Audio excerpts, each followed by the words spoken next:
What's up, guys? So if you didn't see, Expel actually did a reaction video to my 7-day experiment to see if I could break or manipulate Call of Duty's engagement optimized matchmaking. Overall, I thought it was a great video, and thank you for reacting to it and sending some traffic my way. And I watched the whole video, and there were a couple of things that I kind of wanted to clarify and a couple of questions that I wanted to answer, you know, when it comes to the connection quality and why I designed this experiment the way that I did. Expel, if you're watching this, hopefully this answers your questions. And I also sent you a direct message on Twitter. So if you want to have a conversation to back and forth, any feedback or any ideas that you want to give me on what I could have done differently that you didn't mention in the video, check your Twitter DM. And for those of you that want to watch the original video, my original 7-day experiment video, or his reaction to it, those will both be linked in the description down below. Burst, and it felt like my shots were actually connecting. It started getting a little bit weird in the middle of the match, but the first thing that I want to say is I hate you for making me listen to my own voice, which normally it doesn't bother me. I'm used to it at this point. I don't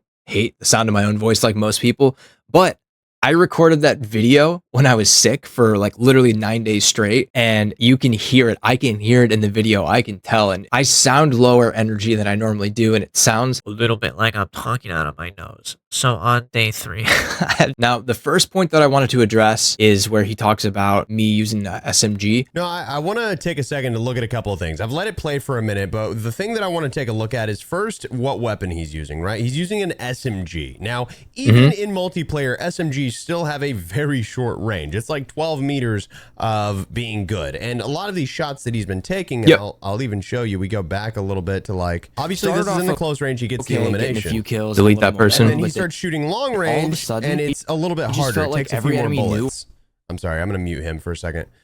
Yeah, mute me. And that's a pretty close range kill. He gets on this vehicle, and then all of a sudden people are bullet sponges. The next thing is that... Yeah, so that's a totally fair point that the SMG at longer ranges definitely takes more bullets to kill. Totally get that. Honestly, watching some of the clips back, I don't know if it comes across in the video. It was just something that I felt in that match, and it could be me just being an idiot and using an SMG. The way that I did this is I would play all of those games for the day, like the 1, 2, 3 games, however many it ended up being, and then I would immediately go to my Google Sheet or my document and just start kind of typing out all the thoughts that I had in my brain so I didn't forget them a week later when I went to do the video. So good point, probably correct. It was just a feeling that I had. The next point that I want to actually bring up isn't really about Expel. I actually kind of want to refute myself a little bit or just kind of explain it. And I know this. I don't know why I said this, but let's watch this first. This was the worst lobby I've played in since the game on Nuketown with constant stuttering, packet burst, and for some reason, I'm getting 40 frames less than every other. It's saying packet burst, but he's getting no packet loss. His ping's 50. I don't know if you can see the stuttering as much as I. Yeah, so if we kind of go back here and we look at the frame rate, you can see I'm going all the way down to 86, 84,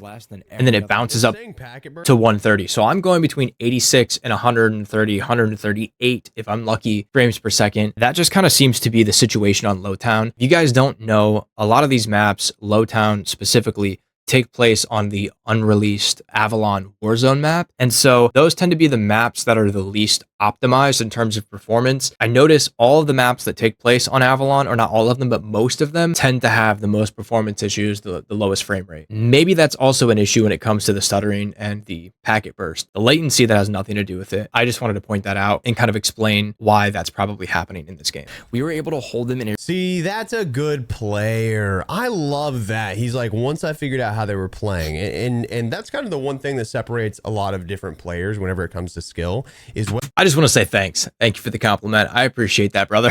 Mouse and keyboard is not the easiest, most friendly input on Call of Duty. And I remember when I played this game, these guys were really just kind of holding angles in the back of the spawn, and they weren't really pushing up, weren't really moving a whole lot. And so in this game, I knew that if I could run a flank down the side, take out the 1 or 2 people holding that angle, eventually I could just break into their spawn. And this map specifically, I don't even remember the name of it. This map specifically has a really, really bad spawn trap, and my teammates were sitting in the back of our spawn too. And so I knew there's no way if I could get into their spawn, I could just farm them for free. And there's no relief spawns for them in this map. And so I was just gonna be able to pick off kill after kill after kill as long as I could get out, reload, heal up, and then challenge again. Fresh match, thankfully, and on rewind. All right, this guy's got ass internet. Like, is that what it is? Is it the servers or is it this man's ass internet? Because he's had above 30 ping pretty much every game, and he gets packet burst every game. So earlier in the video, he made the assumption, like, you know, I'm a content creator, and so like I must have fiber internet, or hopefully I have fiber internet. And then later in the video, he's like,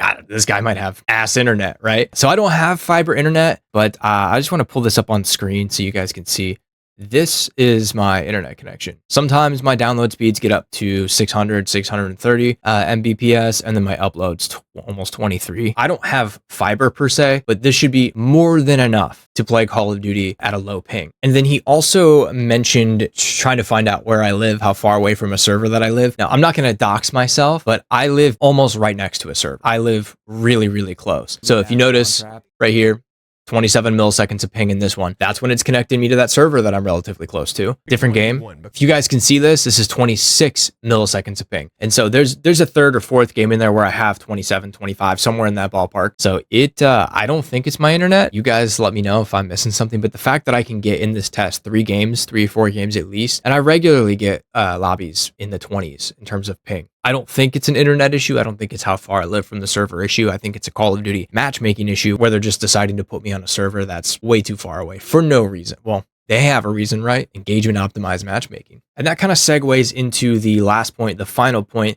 that I wanted to talk about, and it's how and why I designed this test the way that I did. Yeah, he's just playing too damn long in these lobbies. I'm telling you, I think this testing needs to be done again on a completely different like setup. Like I think if he wants to do this again, I think he backs out of every lobby. Down for it. I'm pretty quick. For some reason, so he brought this up a couple times that I was not backing out of the lobbies, and that if I really wanted to get a easier lobby or a lower skill lobby, that I just need to back out, constantly backing out. And so there are 2 reasons that I didn't do that. And I want to pull up Exclusive Ace's video to kind of explain it a little bit. The reason that I didn't want to just back out of every game was because based on Exclusive Ace's video and Nero Cinema's video and a couple other things that I forget the source to them, but we know that when you consistently back out of a lobby over and over and over and over again, what it does is it actually drops your skill rating. And so if what's happening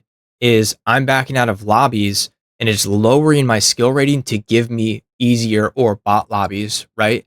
Then we're not really testing the engagement concept of the matchmaking. All that really says is that, okay, this is some sort of dynamic skill-based matchmaking system. And all I've done is backed out enough to lower my skill rating to put me in lobbies with worse players. And so that actually means that this system isn't engagement optimized matchmaking. It's actually just skill-based matchmaking with some extra steps. And so I'm gonna play Ace's part real quick right here and then explain some more. Matches where I did go over that 5 KD value. And diving deeper, you might notice this chunk right here. This is actually when I was doing my double XP testing, where in these matches, I was literally getting 1 kill or elimination and then backing out and then comparing my XP value after the match compared to before the match, which allowed me to isolate exact XP data.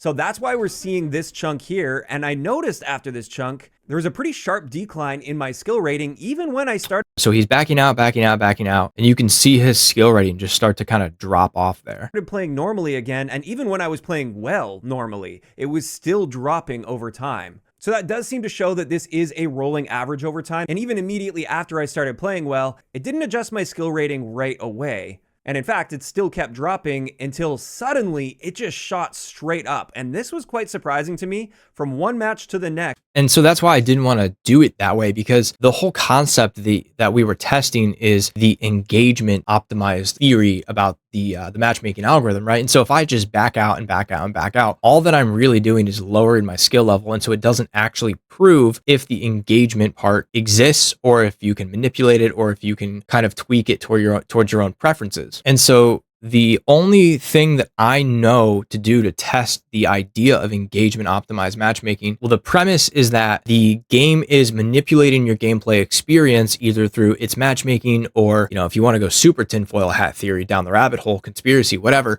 it's manipulating things actually in your game in real time, whether it's skill-based damage or I had one person comment on the video that he noticed my ping spiking when I got near certain players. I didn't notice that. I have to go back. Maybe I can do some more testing on that. That's a little bit more down the rabbit hole. And so The reason that I designed this experiment this way is I was very simply trying to signal to Call of Duty, to the matchmaking algorithm, that, okay, if I have a certain gameplay experience, then I'm going to continue to play longer. And if I have a bad gameplay experience, I'm just going to get off, because if I just keep backing out, all it's going to do is lower my skill rating. So if I just hard get off, the way that I was thinking about that is that's like the clearest, most hard cut signal to the algorithm that I'm not going to play if you keep giving me these types of lobbies. And I brought this up at the end of the video. Maybe the problem is that, you know, it was only 7 days and that's not long enough. Maybe I needed to do it for 30 days. Maybe I needed to do it consistently for all of time that I play Call of Duty. Because if we're just going to back out, what's going to happen is I'm going to get easier lobbies. I'm going to start stomping them, and then my skill rating is going to go up, and then I'm going to get hard lobbies again. And that goes back to the concept of this is a skill-based matchmaking system, not an engagement optimized matchmaking system.